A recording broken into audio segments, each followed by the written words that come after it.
똔똔 똔똔 똔또로로로. 자, 3번부터 같이 보시죠.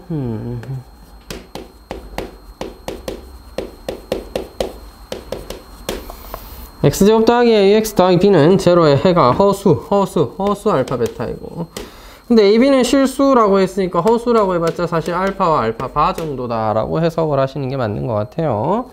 그냥 알파분의 베타 제곱이 실수이다. 이게 무슨 개똥 같은 소리래. 알파분의 베타 제곱이 실수였어요. 2a 더하기 b가 제로라면 a는 제로의 값을 구해봐라 라고 했네요. 알파분의 베타가 실수였어.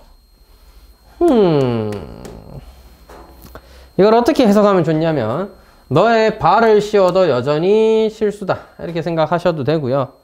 자, 제가 왜 그런 얘기를 했냐면, 알파분의 알파바의 제곱이다. 따라서 실수화를 위해서 분모분제 알파바를 하나씩 곱하면 알파 곱하기 알파바라는 두근의 곱에다가 알파바의 세제곱이다 이렇게 생각을 한 거고요. 양쪽에 그냥 바를 붙여서 알파 세제곱이 실수다 해도 상관없겠습니다. 됐죠? 알파 세제곱도 실수해야 된다, 그런 얘기예요. 됐니? 알파 세제곱도 실수해야 된다. 혹시 예전에 했던 얘기 기억하니? 자, 이렇게 되면 알파 세제곱이든 베타 알파바의 세제곱이든 둘 다 실수라는 얘기잖아. 혹시 옛날에 기억하니? 알파가 허근인데 알파 세제곱이 실수라면 이때 이 방정식 ax 제곱 더하기 bx 더하기 c는 무슨 관계를 만지? 예, 문제를 좀 잘못 썼습니다. 다시 하나만 쓸게요. ax 제곱 더하기 bx 더하기 c는 제로란 어떤 방정식이 알파가 허근을 가지는데, 허근 알파를 가지는데 세제곱에서 실수래. 그러면 b제곱 마이너스 ac가 제로다. 요런 관계가 성립합니다. 이런 거 알아두시면 좋겠다. 내가 예전에 설명했나요? 내신 고쟁이 하면서 했던 것 같은데, 그지? 2반에서 했던 것 같은데, 반복 학습의 위대함을 제가 또 여러분에게 가르쳐 줘야 되니까 한 번 더 한다. 알겠지? 불구려 사나이답게 한다 이거야. 자, 하여튼 여러분, 알파가 허근이에요. 허근이래. 허근은 근 아니냐? 근이야. 그래서 대입을 합니다. 오늘부터 알파 제곱은 마이너스 a분의 b 알파 마이너스 a분의 c란다. 알파 세제곱은 양반이요. 자, 양변에 알파를 하나씩 곱한 거니까. 야, 너무 웃긴다. 자, a분의 c 알파예요. 자, 됐어. 그러면 알파 제곱 대신에 누구를 쓰자? 한 번 더 너를 대입하자.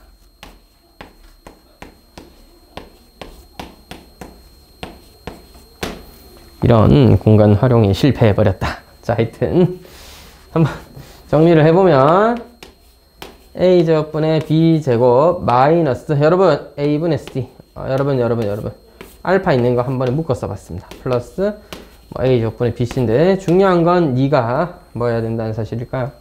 자, 다시 지금 이 관계식에 의해서 알파 세제곱은 너로 정리가 되었습니다. 자, 이때 알파는 허근이죠. 알파는 허수란 얘기야. 그래서 알파 세제곱이 실수이고 싶다면 누가? 알파 앞에 있는 네가 0이어야 돼. 네가 0이려면 어차피 2차항의 개수는 a는 0이 아닐 테니까 a제곱분의 b제곱 마이너스 ac가 0이어야 되겠죠. b제곱 마이너스 ac가 0이다. 기억해버려. 알았지? 따라서 이 문제도 역시나 뭐야? 1차항의 개수인 a의 제곱이 뭐랑 같다? b와 같다를 만족해야 되는 겁니다. 1차항의 제곱에서 ac인 b를 뺀 게 0이어야 된다. 그 다음 문제에서 뭐랬어? 2a 플러스 b는 제로다 라고 했으니까 너와 너를 연립을 해주면은 a가 마이너스 2고 b가 4라는 결론을 낼 수 있습니다. 이렇게 해서 답을 구할 수 있겠죠. 실제로는 이렇게 푸는 게 아니라, 그러니까 뭐 알파랑 베타라는 식을 이제 연립해가지고 이렇게 정리를 하는 그런 방법도 있겠는데, 저는 개인적으로 꼭 외웠으면 좋겠습니다. 알파가 허근일 때 세제곱이 실수라면 너를 만족한다. 아니면 식의 모양을 외워둬도 괜찮다. 그런 상황이면 마이너스 px 플러스 p제곱은 제로다. 이게 마이너스여도 상관없어요. 요 형태. 요거 어디서 많이 본 형태인데, 그 외에 x-p 옆에 x제곱 더하기 px 더하기 p제곱 이런 거 있잖아. 세제곱 마이너스 p 세제곱이 제로일 거. 그러니까 이게 근이 알파라면 알파 세제곱은 p 세제곱이니까 실근이 되는 거죠. 또는 x 플러스 p 옆에 완전 제곱식은 아니고 중간에 거에 제곱한 게 상수항인 이런 경우가 된다면 한 개의 허근이 세제곱에서 실수가 되는 그런 상황이 되는 거죠. 기억해도 문제 풀 때 알아두면 남들은 이거 뭐지? 어떻게 푸는 거지? 하고 고민하고 있을 때 와 개꿀 하면서 중간에 있는 거의 제곱이 상수항이지롱 해가지고 풀면은 금세 풀 수 있겠죠. 가린? 저 죽어가고 있는데 자 역시나 쌤이 옛날에 강조했던 거 또 나왔습니다. 역시 선생님은 허투루 가르치지 않는다. 이거 성립한 두 가지 조건 뭐랬어? 첫 번째 합이 제로거나 두 번째 A는 B는 C입니다. 외워버려요. 그래서 문제 조건처럼 많이 주어진다 그랬죠. 이 문제는 어때? 세 양수 ABC에 대해서. 자, 양수 ABC는 양수이고 다 더해서 0일 수는 없는 거야. 그래서 모두 같다. 이런 조건에 의해서 문제를 생각해봐라. 이렇게 돼 있는 거예요. 여러분, ABC는 모두 같은 양수래요. 그래서 AX제곱 AX 더하기 A는 제로니까 양변을 A로 나눠버리면 X제곱 더하기 X 더하기 1은 제로다. 이렇게 정리가 되겠죠. 이때 한 허근이죠. 허근 알파라고 하면 알파 제곱 더하기 알파 더하기 1도 제로. 워낙 자주 봤으니까 뭐 알파 세제곱이 1이라는 사실은 어렵지 않게 체크할 수 있을 거예요.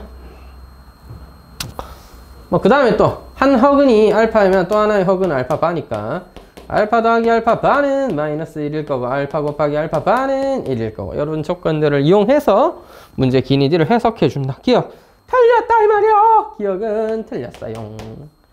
미안.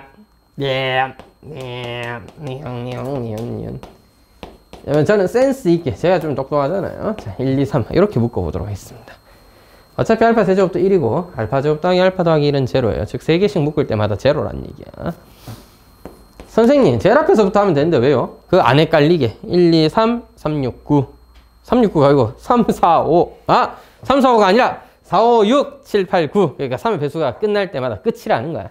알파 1002제곱까지잖아. 어이 1002제곱씩 이거 3의 배수 아니에요? 잘가 해가지고 그냥 요까지 3개는 0이고 너도 0이고 너 혼자 남았다. 이렇게 해석할게요. 그냥 제일 처음부터 해도 되죠? 당연히 됩니다.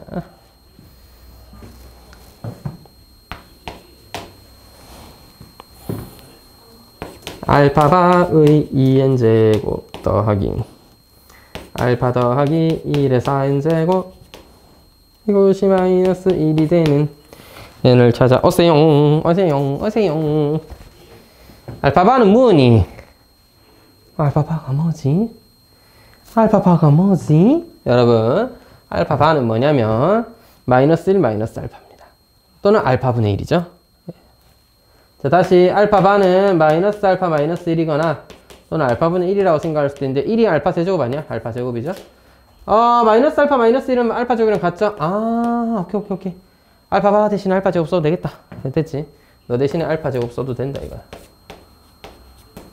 너는 뭐야? 알파 더하기 1이야. 알파 더하기 1은 마이너스 알파의 제곱입니다. 따라서 주어진 식은 알파의 4n제곱이고요. 어차피 4n제곱은 짝수 제곱이니까 마이너스는 날라갔다. 알파의 8n제곱입니다.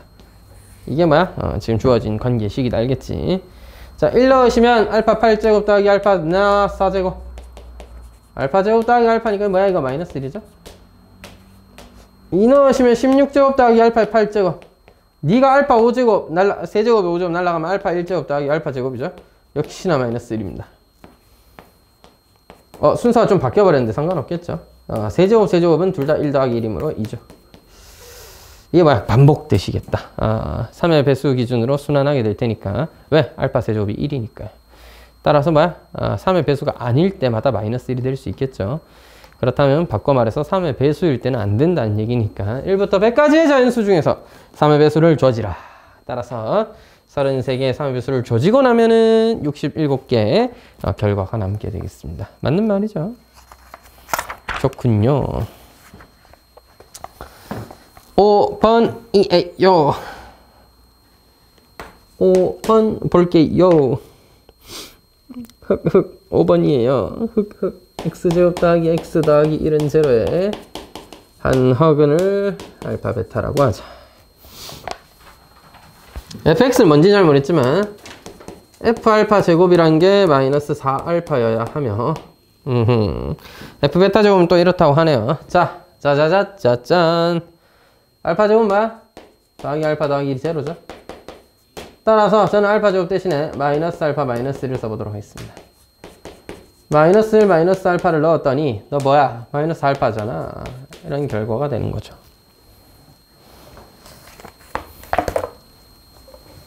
이게 무슨 뜻인데요? 저도 잘 모르겠는데요.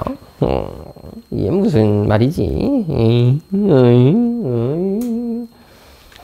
자, 여기서 센스 있게 두근의 합이 뭐야? 마이너스 1이야. 따라서 하고 넘기면 뭐야 이거? 마이너스 알파 마이너스 1은 베타 아니요. 베타네. F 베타는. 근데 F 베타는 까지는 좋았는데 사실 좋았거든. F 베타까지 나쁘지 않았어. 근데 F 베타는 좋았는데 네가 알파면 곤란하잖아. 베타 넣었는데 알파 나오면 어떡해? 너도 바꾸기로 합니다. 알파는 마이너스 1 마이너스 베타니까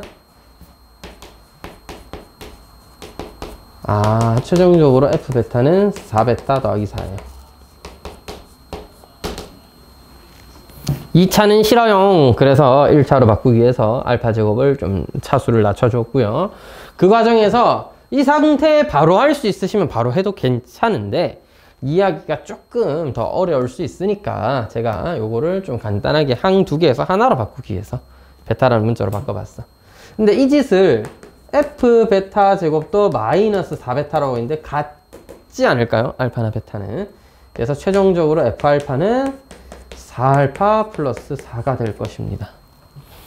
그래서 우리가 이거 두 개를 보면서 식을 이런 식으로 세팅할 수 있죠.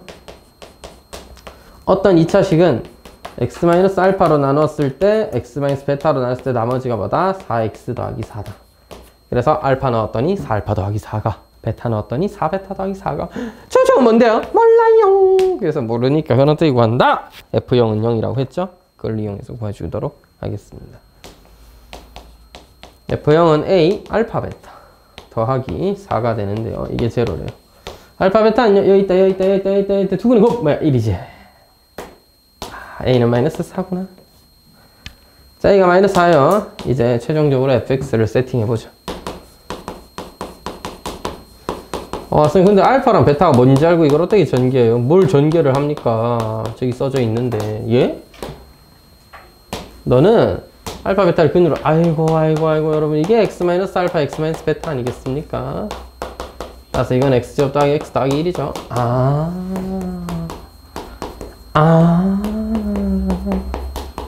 돌 깨지는 소리가 여기까지 납니다. 뭐야? 너무한 거 아니야? 답이 마이너스 4x 제곱이고 이래. 자, 그래서 x에 마이너스 1 넣으면 답이죠. x 더하기로 난 나머지는 f-1이니까 답은 뭐야? 마이너스 4가 되는 거야. 되겠지? 흑 잘렸다. 미안하다 형제. 화면이 잘려 있었누. 방금 돌려줬습니다.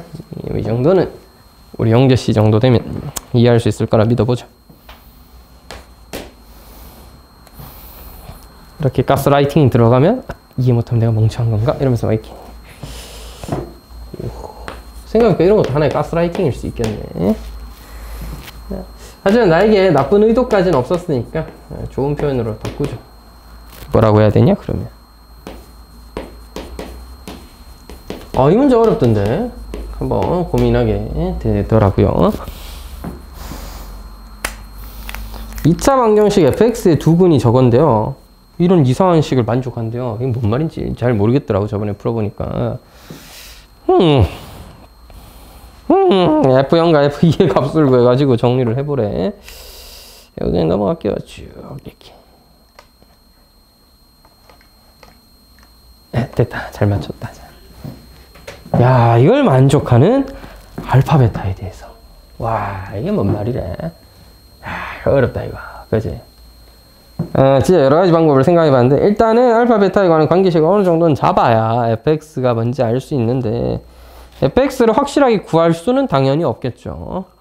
막말로 알파, 베타 연립방정식 풀어가지고 알파, 베타 구한 다음에 하는 방법도 있긴 합니다. 자, 나의 목표는 뭐야? fx를 찾는 거고, 최고차원 중요치 않다. 왜? 어차피 f0분의 f2를 물어봤으니 약분 될 거야, 그런 건. 합과 곱을 구하는데 중점을 잡아보자. 알겠지? 자, 어떻게든 알파, 베타에 관한 식을 좀 만들어야 되는데, 그냥 더하기에는, 너무 좀 식이 헤비해. 그래서 일단 처음에는 한번 빼보도록 합시다. 됐죠? 빼봐. 자, 빼. 알파 제곱 마이너스 베타 제곱 마이너스 6으로 묶어내면 알파 마이너스 베타 더하기 2는 죽었어요. 2배의 베타 제곱 마이너스 알파 제곱입니다. 옆으로 넘어가 줍니다. 3배의 알파 제곱 마이너스 베타 제곱입니다. 마이너스 6배 알파 마이너스 베타가 되겠네요. 넌 제로.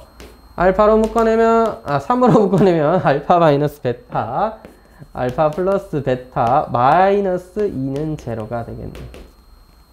자, 그럼 첫 번째 알파가 베타와 같던가, 두 번째 알파 플러스 베타가 2던가가 되겠습니다.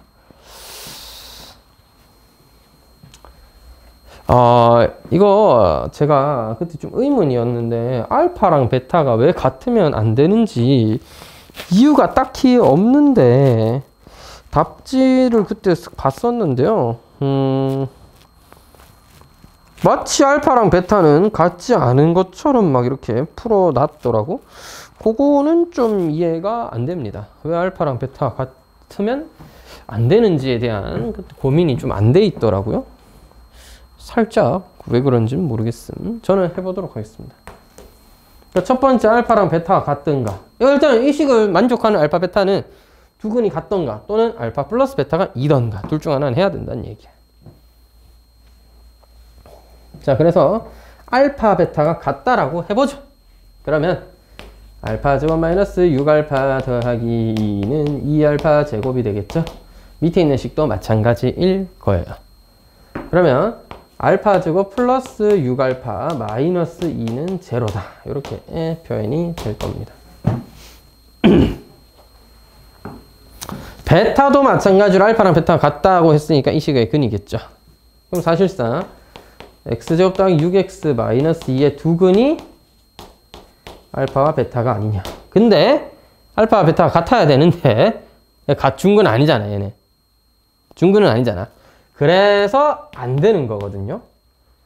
자, 다시 한번. 알파랑 베타는 같을 수도 있는데, 같을 수 있잖아. 이 조건에 의하면. 같다고 하니까 이런 식이 만들어졌고, 베타도 마찬가지로 이런 식이 만들어질 거 아니야. 베타 제곱 더하기 6베타, 마이너스 2는 넣어야 된다. 라고 했어. 근데 알파와 베타가 어떤 식의 근이래? 이 식의 근인데 알파랑 베타가 같을 때 그렇다는 말이잖아. 근데 이 식의 근이 사실 있거든. 뭐야? 마이너스 3 플러스 마이너스 루트 10인가? 있거든요? 아닌데? 11인가? 이렇게 있거든. 그러니까 알파는 하나는 마이너스 3 플러스 루트 10이고 하나는 마이너스 3 마이너스 루트 11 이런 거 해야 되는데 실제로 그래서 두 근의 합이 마이너스 2고 곱이 마이너스 2고 해야 되는데 알파랑 베타가 같으면 중근이어야 되잖아. 아니란 말이야. 그래서 얘가 안 되는 거예요. 이런 설명이 답지에는 전혀 쓱 없이 쓱 넘어가 있길래 그건 좀 의문이라고 생각을 했습니다. 왜 그냥 쓱 빼먹었는지는 모르겠어. 근데 애초에 답지가 저랑은 좀 다른 풀이로 시작을 했기 때문에 그랬던 것 같기도 하고요. 답지는 답지고 저는 저니까요. 자, 알파 플러스 베타는 2다 이 말이지. 이건 확정입니다. 오늘로. 왜? 네가 안 되니까. 야, 수학이 되게 이런 경우가 많아요. 이런 경우도 있고 저런 경우도 있고 세 번째 경우도 있고 막 이제 근데 왜 세 번째 경우여야 하냐면 그래야 될 이유가 있는 건 아니고 1번이 안 되고 2번은 말도 안 되고 뭐 그래가지고 3번밖에 없다. 이런 경우가 되게 많아요. 예, 특히나 어려운 문제면 문제일수록 모의고사 특히 29번, 30번, 21번 이런 유형일수록 더더욱 그렇게 보이시겠지만 굉장히 그런 경우가 많아요. 왜 3번이어야 됩니까? 에 대한 설명은 저도 할 수가 없습니다. 1번이 안 되고 2번이 안 되었기 때문이에요. 그래도 3번부터 해야 된다고 생각하는 이유는 3번이 가장 가능성이 높기 때문입니다. 같은 경우보다는 합이 2인 경우가 좀 더 그럴듯하지 않겠냐 이런 말이지. 아니 선생님 그건 좀 너무 그렇잖아요. 뭐가 그래? 그럴듯한 게 푸는 게 뭐가 나빠? 우리 뭐 수학자가 될 것도 아니고. 여러분 나중에 커서 뭐 수학학원 강사하고 싶은 사람 있어요? 찾아와. 키워줄게. 이렇게 여러분 또 약 팔아놓고 혹시나 나중에 학원 강사하고 싶으신 분 있으면 찾아오세요. 그래서 혹시 내가 이제 경대나 다니게 됐다. 쌤이 경대 맨날 욕하고 다니지만 그래도 경대를 다니게 됐다 하면은 나쁜 거 아니야. 대구에서 살면 되지. 그때도 학원 강사라는 직업이 매력적인 직업이 될지는 저도 잘 모르겠습니다만은 만약에 먹고 살 길이 막막하다 이런 생각이 드시면 왜 막막하냐 그러지 말고 살 길 한번 찾아보시고 만약에 학원 강사를 해야겠다는 생각이 강하게 들면 찾아오시면 열심히 굴려드리도록 하겠습니다. 돈 많이 주면서 굴리잖아. 나는 그래도 나는 되게 좋은 강사는 아니고 좋은 선배는 못 됩니다. 솔직하게 해주는 게 별로 없어요. 어제 회식이었거든 학원. 그래서 이제 다른 선생님들과 얘기도 좀 나누고 제가 학원에서 가장 존경하기도 하고 좀 이제 멋있다고 생각하는 강사님과 얘기도 좀 하고 했는데 김상주 씨는 떠나가 버렸고 비상주 쌤은 이제 자기 살 길 찾아서 저 다른 학원 갔습니다.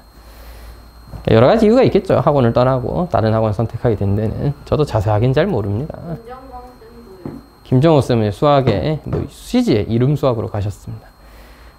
여자친구 근처에 살아가지고 오늘 구경 갔다가 어제 돌아다니다가 그 플랜카드 걸려있는 거 봤다고 그러더라고. 놀랐어. 그래서 하여튼 다들 행복한 삶을 찾아가셨겠죠.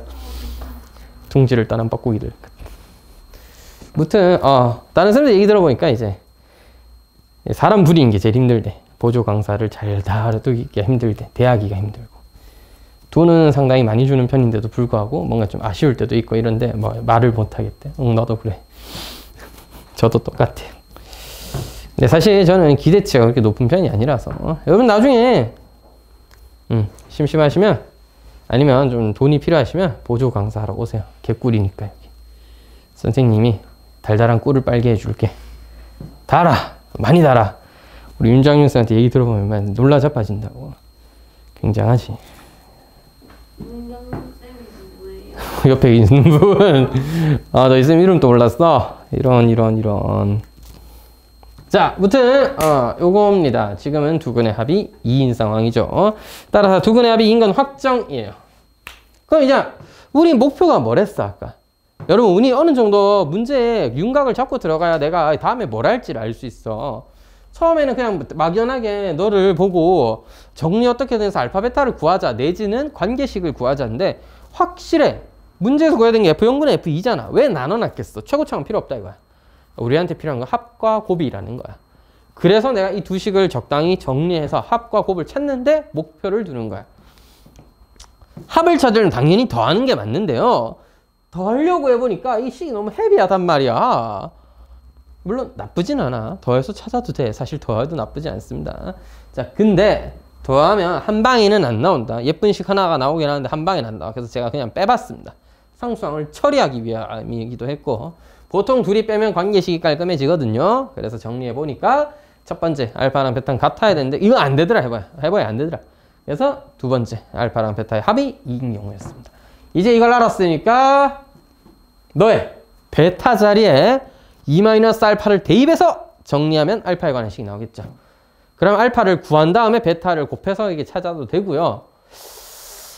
개인적인 생각으로는 이게 쉽사리 깔끔한 수가 나올 것 같진 않아. 그래서 저는 알파, 베타의 관계를 좀 더 찾아보기로 했습니다. 그래서 앞에 있는 두 식을 더할 거예요. 되겠죠? 자, 나는 왜 이렇게 하는지는 설명했다. 자, 다시 여러분 집중. 베타 자리에 2-알파를 넣어가지고 정리한 다음에 알파를 구하셔서 알파, 뭐, 허근이 나오든 아니면 뭐, 그 실근인데 무리수가 나오든 어쨌든 나오면 베타도 나올 거 아니야. 그래갖고 그냥 두근 구해서 해도 돼. 나쁜 것도 아니고. 저는 하는 김에 좀 이제, 더 해보기도 했다 이거지. 알파 제곱 더하기 베타 제곱 마이너스 6에 알파 플러스 베타 더하기 4는 2배 알파 제곱 더하기 베타 제곱이었습니다. 따라서 알파 제곱 더하기 베타 제곱이라는 건 너 2잖아. 이게 뭐라? 알파 더하기 베타 마이너스 8이죠. 제곱의 합의어떻게 마이너스 8이죠? 뭐 허근이었나 보죠. 뭐 됐어? 내가 필요한 건 뭐야? 곱이지. 따라서 합의 제곱에서 2배의 곱을 뺀 거다라고 생각을 해주면 4-2알파 베타는 마이너스 8이에요. 따라서 알파 베타라는 두근의 곱은 6이더라. 됐죠? 자, 그럼 fx라는 어떤 2차식은 자, 몰라. 두근의 한 뭐야? 2. 곧 뭐야? 6.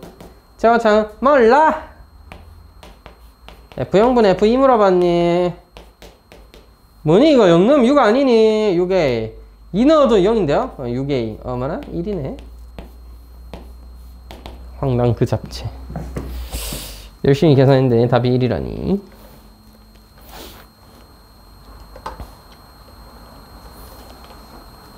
자, 넘어갈게요. 7 바라번 번번.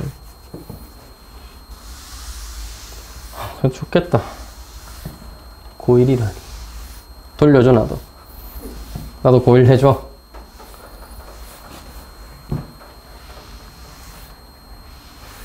아, 이런 느낌이구나. 그때로 돌아가고 싶다는 그런 말들이. 원래도 늘 돌아가는 가고 싶었지만 고1 수업할 때 그런 걸 좀 강하게 느끼는 것 같아. 나도 저런 때로 돌아가면 좋겠다 이런 생각. 막상 돌아가면 똑같이 살겠죠. 고1로 돌아가시면 뭐 하냐고? 공부 열심히 해야지. 개 같은 인생을 개같이 살아오는 겁니다. 여러분 어차피 제 인생은 뭐 엄마 아빠를 바꿀 수는 없으니까 고등학교 1학년 들어가도 엄마 아빠 그대로일 거 아니야. 우리 엄마 아빠 그리고 나쁜 점은 없어요. 개인적으로 만족하고 있습니다. 나를 잘 키워주셨어. 맞나? 자, 집에 가서 나중에 물어봐야겠다. 진짜 잘 키운 거 맞아? 하고 이렇게. 근데 개인적으로 만족하고 어차피 저의 상황상 건물주의 대지주의 아들로 태어난 게 아니기 때문에 공부해야 된다는 사실은 변함이 없고, 이걸 깨달아버린 지금은 고등학교 1학년 때로 돌아가면 존나 열심히 공부해서 좀 더 좋은 상황에 가야겠다 정도? 누차 얘기하지만 좋은 대학이 열심히 공부했다는 사실 하나만이 여러분의 성공을 보장해 주지는 않겠지만 상대적으로 좀 더 상황을 낮게는 만들어 줄 가능성이 높고요. 그 다음에 여러분 혹시라도 여러분 나중에 뭐 대충 살고 싶다 이런 생각이 들 수 있을 수 있어요. 저도 그렇게 늘 생각하거든요. 수업을 대충 하고 싶다는 생각까지는 잘 안 하지만 한 번씩 해요. 저도 오늘 같은 날 수업 안 하고 쉴 수 있으면 좋겠다는 생각도 사실 하는 거고, 그러니까 일이라는 걸 열심히 하는 사람도 있고 정말 열심히 하는 사람도 있고 정말 열심히 하는 사람도 있죠. 대충 하는 사람도 있는 거거든요. 제가 근데 수업을 대충 해서는 안 되겠죠. 그렇게 수업하면 너무 미안하잖아 애들한테. 그래서 최선을 다하긴 하지만 또 이렇게 헛소리 하시는 거 보니까 또 이때 맞다. 그치? 하여튼 근데 사람이란 게 원래 일을 하다 보면 이제 특히 제가 약간 수업적으로는 그나마도 열심히 해야겠다는 늘 마음으로 하지만 학원의 일이 수업만 하는 건 아니야. 책도 만들고 여러 가지 하는데 나머지는 여기 들으시면 안 되는데 대충 합니다. 그래서 책을 만들어야 되는데 예를 들어 다음 달까지 만들자, 한 권 만들자 했는데 원래 제가 책 2권을 작년까지 만들기로 했는데 아직 시작도 안 했어요. 왜 아무도 나한테 뭐라 못하는 줄 알아? 자기들이 만들 거 아니니까. 동욱이한테 뭐라 해봤자 내가 근데 좀 못 만들 것 같아요. 이렇게 뭐 버팅겨버리면 딴 사람들도 야 그럼 어떡해? 뭘 어떻게 죽이던가 이러면서 이렇게 버티면 그 사람들이 내가 만들게 할 건 아니기 때문에 다들 어휴 하면서 조용히 있는 것 뿐입니다. 히힛 어쩔 건데 하면서 원래 이러면 안 되지만 사람이 이렇게 된단 말이야. 근데 이제 대충 살기보다는 대부분은 보통 열심히 살게 될 겁니다. 근데 열심히 하면 할수록 나의 그 학벌이란 게 가끔은 아쉽게, 아깝게, 또 후회 같은 게 될 수는 있어요. 나 분명히 열심히 해서 저 사람보다 좀 더 나은 인생, 저 사람보다, 물론 이게 또 어떻게 보면 비교니까 나 스스로 이렇게 하는 거지만, 내가 그래도 좀 더 열심히 해서 돈을 더 벌 수 있으면 좋을 것 같다. 아니면 똑같은 일을 하더라도 왜 좀 더 많은 성과를 내면 좋잖아. 근데 물론 어떻게 보면 비겁한 변명일 수 있지만 그 중 하나의 한 변명이죠. 하나의 이유 중 하나, 학벌의 부족함이라는 게 한 번씩 이게 딱 느껴지거나 걸리게 되면은 이게 또 커요. 대부분의 사람들은 학벌이 뭐가 문제, 실력으로 극복하면 되는데 그 높은 학벌 분들이 노는 게 아니야. 그러니까 놀고 있는 서울대생은 나중에 나한테 추월 당할지도 모르죠. 안 노는 서울대생을 내가 어떻게 이기냐 이 말이야. 막말로.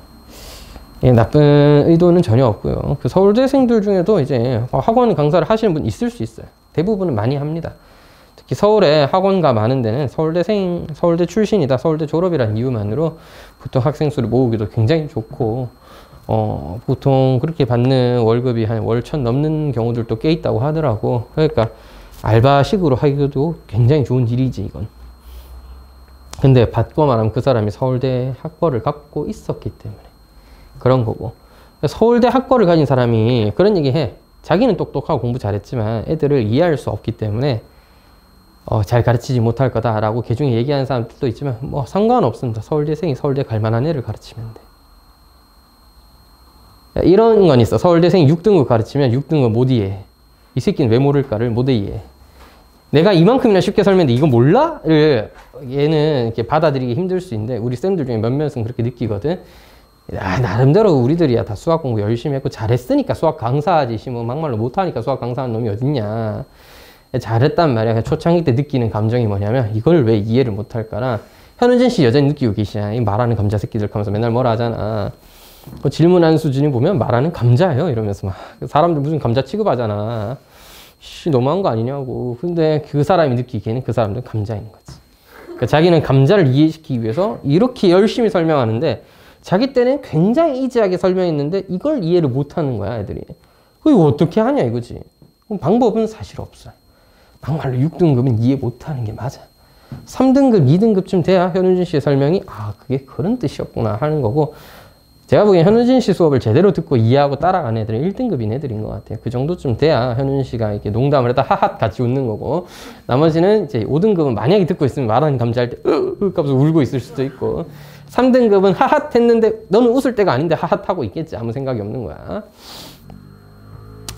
나쁜 의미는 아니지만 서울대생이란 이유만으로도 굉장히 많은 어떻게 보면 그런 게 있겠죠. 그 사람들은 오랫동안 이 업계에 있지 않을 수도 있고, 또 설령 서울대라는 이유만으로 좀 적당히 수업을 하거나 대충 하시다 보면 금방 실력적인 부분이 탄로나거나 아니면 맞는 사람들을 만족 못 시키는 부분이 있을 수도 있어. 내가 낸데 했는데 몇몇 학생들에게는 좀 광의력이 좀 부족한 것 같다 이런 얘기를 들을 수도 있겠지. 하지만 진지하게 학원 강사를 생각하시는 분들이 노력하신다면 당연히 서울대 출신이라는 건 굉장히 큰 메리트고 그 사람의 무기인 거죠. 그런 면을 볼 때 저도 굉장히 진지하게 학원 강사를 준비해왔고 열심히 하는데 이 학벌이라는 부분이 항상 마음에 걸릴 때가 늘 있고, 실제로 이걸 몇 번 정도 현실적으로 느끼는 적이 있었기 때문에 개인적으로는 정말 돌아간다면 어차피 열심히 살아야 되는 인생, 어릴 땐 몰랐어. 적당히 열심히 살면 괜찮을 줄 알았는데 세상에 적당히는 없더라고요. 자기 만족일 수도 있지만 열심히는 해야 되는 거고, 그런 과정 속에서 이런 생각 있잖아. 내가 지금 해야 될 노력을 고3 때 했으면, 고2 때 했으면 좀 더 인생이 나았을 텐데 하는 후회를 늘 하게 돼. 어른들 다 똑같아. 저도 독서실을 제대로 다닌 건 고등학교가 아니라 대학생 때도 아니고 군대 갔다 와서 머리가 너무 나빠져 있으니까 애들은 가르쳐야겠고, 오랜만에 수학 공부하기가 너무 어려운 거야. 머리가 돌인 거야. 심지어 교육과정이 바뀌어 있으니까 새로 나온 개념도 있고 빠진 것도 있고 이런 걸 좀 알아야겠더라고. 그래서 인강을 그때 4-5명 걸 다 배우면서 공부를 엄청 했는데 새벽 2시, 3시까지 공부하다 집에 와 이랬어요. 학교는 안 가도 대학은 안 다녀도 애들 가르치는 건 돈 받고 하는 일이니까 책임감을 느꼈잖아. 학교까지 거 안 가면 내가 성적이 나빠지거나 내가 손해보면 그만인 일들인데, 정말 학교 수업 몇 번 느끼면서 수학과를 다니면서 느낀 건데 이게 고등학교 수학이 얼마나 와닿는지는 잘 모르겠어. 실제로 수학과에서 배웠던 이런 개념들이라든지 대학교에서 배우는 이런 수준 높은 개념들을 학생들에게 만약에 가르쳐서 좀 이해를 시킬 수 있으면 수학이란 게 좀 애들이 쉽게 느끼지 않을까라고 늘 생각을 해왔는데 아닌 것 같아요.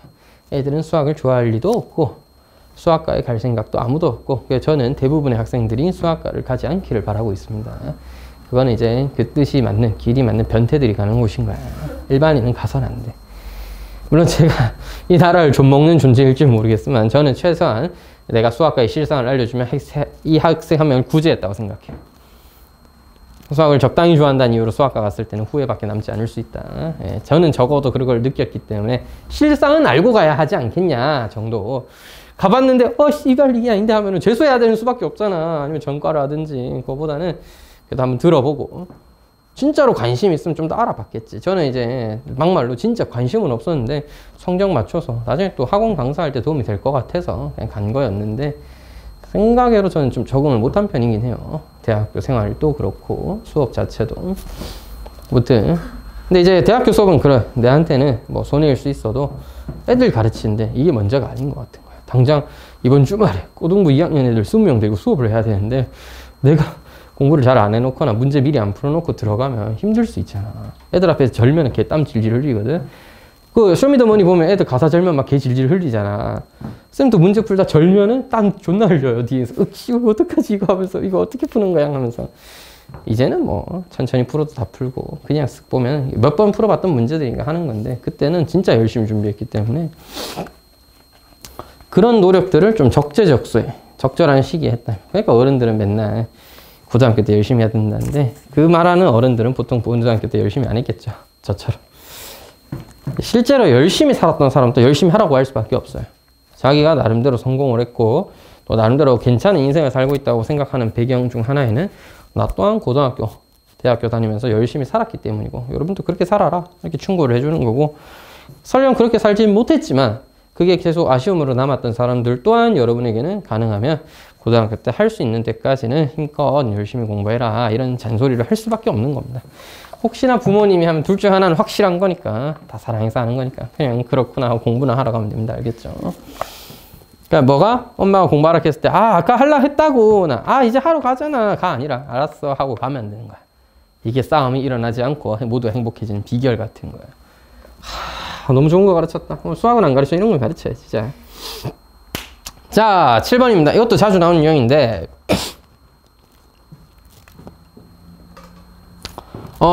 단원이다만큼 일단은 2차 방정식 활용해서 한번 풀어보도록 하겠습니다. 그 다음에는 좀 더 쉽게 푸는 방법을 설명할 테니까 같이 한번 볼게요. 쉽게 푸는 방법에 방점을 찍어가지고 쌤 그럼 처음에 푸는 방법은 대충 들어도 된다는 뜻이죠 로 해석하면 나쁘진 않습니다. 저는 괜찮다고 생각해요. 단 쉽게 푸는 방법 이해 못할 것 같으면 둘 다 해야 된다. 2차 방정식이잖아.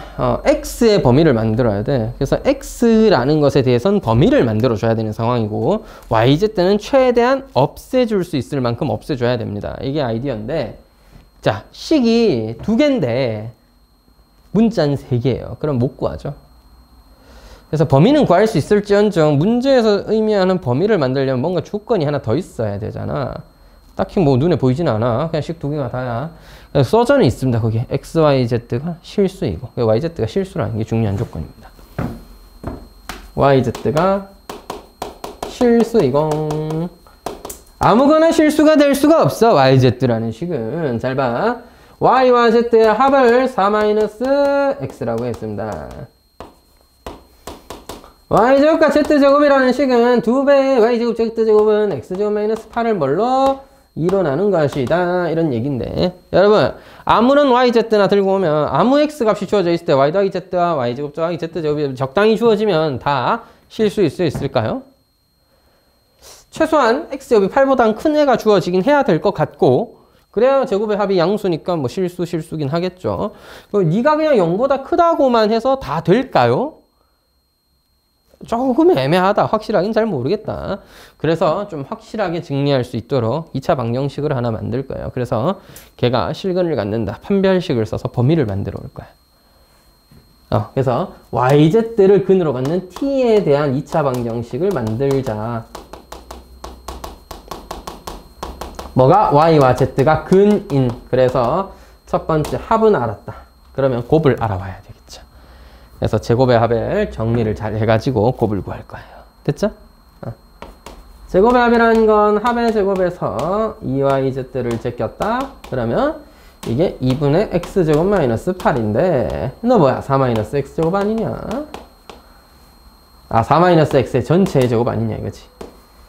따라서 2yz는 x제곱 마이너스 8x 더하기 16에서 2분의 x제곱 플러스 4인 거죠. 맞니? 개빡시네. 숫자 보소. 배려심이라는 게 없군요. 이 숫자들은. 2분의 x제곱 마이너스 8x 더하기 20이고요. 이걸 2로 나눈 것이 바로 yz입니다.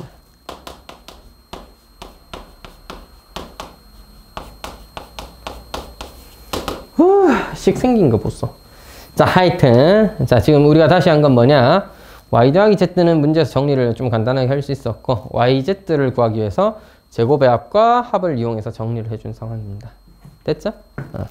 자, 이런 상황에서 yz에 관한 yz를 근으로 얻는 2차 방식은 t제곱 마이너스 두근의 합 4 마이너스 x t 더하기 두근의 곱 4분의 x제곱 마이너스 4x 더하기 10이었던 겁니다.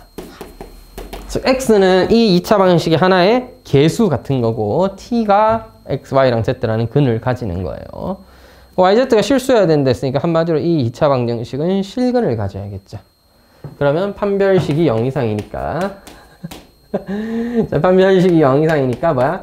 4-x의 제곱에서 마이너스 4배 너를 계산해주면 하나의 x에 관한 어떤 부등식이 만들어지겠죠. 요거 풀면 x 범위가 나오겠죠. 그거 이용해서 문제를 제낄 겁니다. 자, x제곱 마이너스 8x 더하기 16 마이너스 x제곱 플러스 16x 마이너스 40 이게 되나? 잘 가.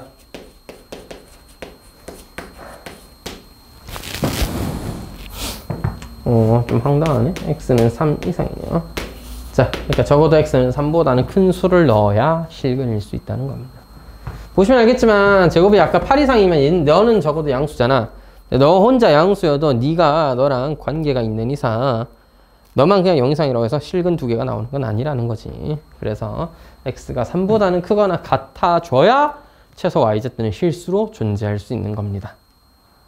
자, 이때 끝은 아니죠. 이때 x의 최소 값과 이때 yz를 구하시오였는데 최소값은 x가 3이었고 그때 x가 3일 때 뭐를? yz는 사실상 이거 판별식 0일 때니까 뭐 중근 나올 거예요.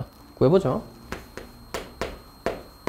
t제곱 마이너스 t 더하기 3 넣으시면 마이너스 2 더하기 4분의 9기 때문에 4분의 1입니다. 아하! t 마이너스 2분의 1의 제곱이구나. 이때 근이 y랑 z랬죠? 같은 근으로서 2분의 1이다. 즉 x의 최소값이 3이었을 때 y는 z와 같은 2분의 1을 가진다. 라고 생각해도 되고 당연한 얘기인데 x가 3이 최소값이잖아. x에 3 넣어서 y 더하기 z가 1이다. y랑 z는 같았으므로 2분의 1씩이다. 라고 이해해도 됩니다. 됐죠? 선생님 문제 하나 풀 때마다 이렇게 많은 계산을 해야 된다면 저는 차라리 틀릴래요. 아니 그러지 말고 그건 아니지 여러분. 어렵다고 틀릴 것 같으면 공부를 왜 합니까? 공부해서 맞출 생각을 해야지. 2번, 3번 보셔서 이렇게 푸는 거구나 하면 되는데 처음에 설명했다시피 좀 쉽게 풀어보도록 하겠습니다. 풀 때마다 이렇게 풀어야 된다면 사실 좀 귀찮을 것도 있고 뭐보다 저 정리하는 것도 귀찮고 사실 처음에 풀 때는 왜 이딴 식으로 풀어야 되는지 가끔 좀 그럴 때가 있어. 개인적으로 저 수학 중에 제일 마음에 안 들었던 부분이에요. 너무 문제 풀 때 약간 어거지로 풀 때 있잖아. 어쩔 수가 없다. 문제 해결을 위해서 우리가 잘 알 수 있는 형태, 알고 있는 형태로 바꾸는 거기 때문에 그런 경우들이 된 건데 자, 일단 좀 다른 방법은 이겁니다. 코시-슈바르츠 부등식을 활용하는 거예요. 선생님 코시-슈바르츠 아저씨는 수학하 내용이 아닌가요? 선행했겠죠 뭐. 선행 안 했니? 수학한다 했지? 그 영상 너머에 계신 분도 선행했을 거든 내가 가르쳤. 오랜만에 보니까 기억은 나나? 그거 아니에요? 옛날 사람들.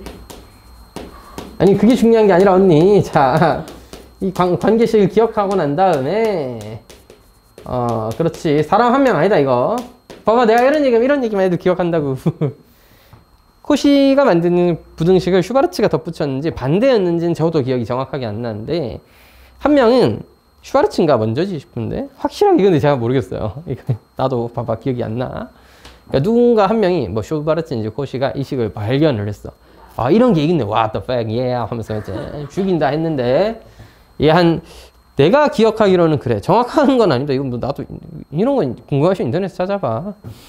그래서 이제 한 명 이런 발견을 했고 이제 아마 몇 차 정도까지는 발견을 했는데 이게 모든 차수에 대해서 다 그렇고 이게 무슨 의도를 갖고 의미를 갖는지까지 이제 좀 정리한 사람이 아마 그 다음 사람이라서 둘이 이름을 합쳐가지고 코시-슈바르츠 부등식을 부르는 걸로 알고 있습니다. 그러니까 혹시 모르지 피타고라스 정리가 지금 있는데 동욱이가 막 엄청나게 수학 공부 열심히 하다가 와 이것이 여기서도 되네 하면서 피타고라스 동욱 정리가 될 수도 있는 거지. 내가 피타고라스 정리의 위대한 부분을 하나 발견했단 말이지. 얍! 해가지고 확장을 시킨다거나 이걸 좀 더 넓은 범위에서 적용할 수 있는 더 좋은 식으로 만들었다 하면은 피타고라스 동욱 정리가 될 수 있을 텐데 미안하지만 그건 제2 코사인 법칙이 하고 있습니다.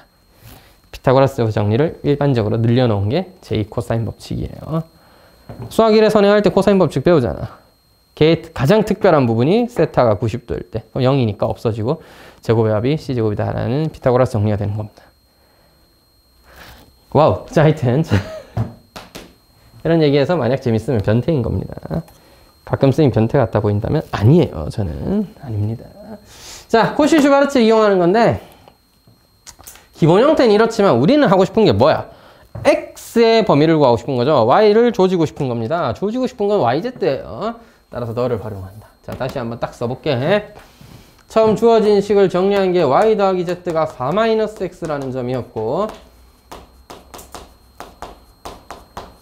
y와 z의 제곱은 2분의 x제곱 마이너스 8이었다는 점이었습니다. 따라서 너를 조진다면 여기에다가 적당하게 1을 만들어줘야 되겠죠. 그래서 이렇게 정리하겠습니다. y 더하기 z제곱이고 y 더하기 z는 알고 있으니까 이것의 전체 제곱보다 크거나 같다로 만들려면 1y, 1z니까 1의 제곱, 1의 제곱으로 만져준다. 여기 수학 싫어하는 애들이 가장 힘들어하는 부분 중 하나거든요. 이거 찾기를 좀 어려워하더라고. 약간 조작하는 것 같잖아. 맞아. 수학은 바로 조작이야. 그렇지. 수학은 조작이 학문이야. 알겠지? 조작하는 게 뭐가 나빠? 그냥 딱 깔끔하게 계산해서 나오면 참 좋겠지만 그런 건 어디까지나 쉬운 수준의 얘기고 우리가 알고 있는 걸 활용해서 이 문제를 해결할 수 있도록 적당히 우리가 식을 모양을 바꾸고 등식의 성질 또는 부등식의 성질을 이용해서 변형하고 하는 건 어쩔 수 없는 거야. 그러니까 뭐 우리가 알고 있는 형태로 바꾸는 수밖에는 없는 거죠. 내가 알던 수학은 그런 게 아닌데 뭐가 그런 게 아니야. 원래 수학은 그런 거였는데 초등학교 때까지는 쉬운 산수 배우다가 이제 막 고등학교 때 어려운 거 하고 대학교 때 수학이라는 학문을 접하면 이제 괴리감이 오는 거죠. 자, 무튼 이제 여기다가 우리가 대입을 해보죠. 2 곱하기 너는 뭐야? 2분의 x제곱 마이너스 8이었고요. 너는 뭐야? 4 마이너스 x의 제곱 아니야? 따라서 2 약분해버려. 흠이 엄청 쉽잖아. 뭐야 이거. 앞에 거보다는 훨씬 더 간단하게 코시-슈바르츠를 조작하는 것만으로도 x가 3 이상이라는 결론에 도달할 수 있었고요. 자, 그 다음에 뭐가? 네가 3일 때 zy, yz의 값은 어떻게? 코시-슈바르츠라는 부등식은 역시 등호가 언제 성립하는지가 중요한데 b가 같을 때입니다. 1대1이란 b가 y와 z. y랑 z가 같을 때구나 해가지고 x가 3이면 둘이 1일 때죠. 따라서 y와 z가 둘 다 2분의 1일 때 너는 최소값 3이다. 이렇게 정리해주면 되는 거예요. 되시겠죠? 넘어가버려. 그래서 8번이 풀어버려.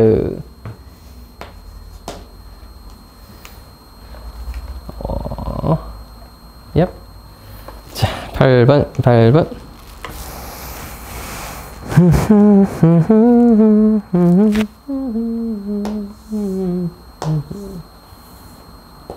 자, 이런 것도 보면 어떻게 보면 자, 약간 그 중학교 때 내용이 좀 필요한 거죠. 중학교 때요? 네, 중학교 때요. 아니 요새 유튜브를 갖고 우정잉인가? 그 사람 거 보는데 우정잉 누군지 알아? 네? 우정잉 이름이 우정잉이던데? 왜 각투부가 좋아하는 애 있잖아. 아니, 귀엽더라고. 자, 하여튼 보고 있습니다. 그 사람 말투가 자꾸 떠올라서 좀 웃겨. 완전 대구 사람이잖아. 아무튼 신기해. 자, PA, PC의 길이가 두 근이 2차 방정식. PA, PC를 알파랑 베타라고 해볼게요. 알파, 베타는 너의 근이었습니다. 아, 분필 부러지니까 좀 그런데. 세웠어. 그 다음에 베타 감마라고 알파 베타라고 했고 감마 델타라고 했고요. PB, PD를 이 감마와 델타를 두고 노라는 방정식을 x제곱 마이너스 kx 더하기 1로 잡아 주셨는데요. 사실 이 문제는 과거에 배웠던 중학교 3학년 수준의 중학교 2학년 때죠. 이제 피타고라스 정리 얘를 기억하고 계시면 그냥 끝입니다. 혹시 기억나니? 이거 제곱 더하기 이거 제곱은 이거 제곱 더하기 이거 제곱인데 자, 왜 그런지는 수직인 선을 잘라가지고 생각해보면 이거 제곱 더하기 요거 제곱 더하기 요거 제곱 더하기 요거 제곱한 게 알파 제곱 더하기 베타 제곱인데 어차피 얘도 다이아고 얘도 1이잖아요. 1은 아니고 그냥 이제 한 칸입니다. 한 칸. 체크하면 x지 뭐. 체크랑 다이아의 제곱 더하기 얘가 x고 얘가 별표죠. 따라서 알파 제곱 더하기 베타 제곱이나 감마 제곱 더하기 델타 제곱은 같다. 이게 과거에 배웠던 피타고라스 정리의 활용 중 하나죠. 알파 플러스 베타의 제곱 5의 제곱에서 2배 알파 베타를 뺀 것은 너무 빠른가? 한 번만 쓸까? 알파 더하기 베타의 제곱에서 2알파 베타를 뺀 것은 감마 더하기 델타의 제곱에서 2감마 델타를 뺀 것이다. 알파 더하기 베타라는 건 5의 제곱이고 둘이 곱한 건 5고 감마 더하기 델타라는 거는 k 제곱이고 둘이 곱한 건 1이고요. 뭐 이거 계산하면 되죠. 15죠. 따라서 k 제곱은 17. 양수 k 구하는 건가요? 뭐 k 양수겠죠. 왜? 감마 더하기 델타인데? 당연히 길이 두 개 더한 거니까 양수해야죠. 그렇게 정리하면 끝입니다. 사실 문제 난이도는 굉장히 쉽다고 저는 생각했는데 아마 중학교 2학년 때 개념을 끌고 와야 돼서 여기에 배치하신 거 아닌가 싶습니다. 참 3월 모의평가 언제니? 23일? 되게 늦게 치네 요새는. 중학교 내용이랑 요새 그래가지고 중학교 내용만 나오는 게 아니라 첫 단원 나오는구나. 아마 첫 단원 같이 포함됐던 것 같은데 작년에도 늦게 치는 바람에. 아닌가? 중학교 3학년이랑 2학년 내용에다가 아마 수학상 첫 단원 들어갈걸요? 아니야? 한번 확인이나 해보자. 이건 좀 궁금하네. 23일 전에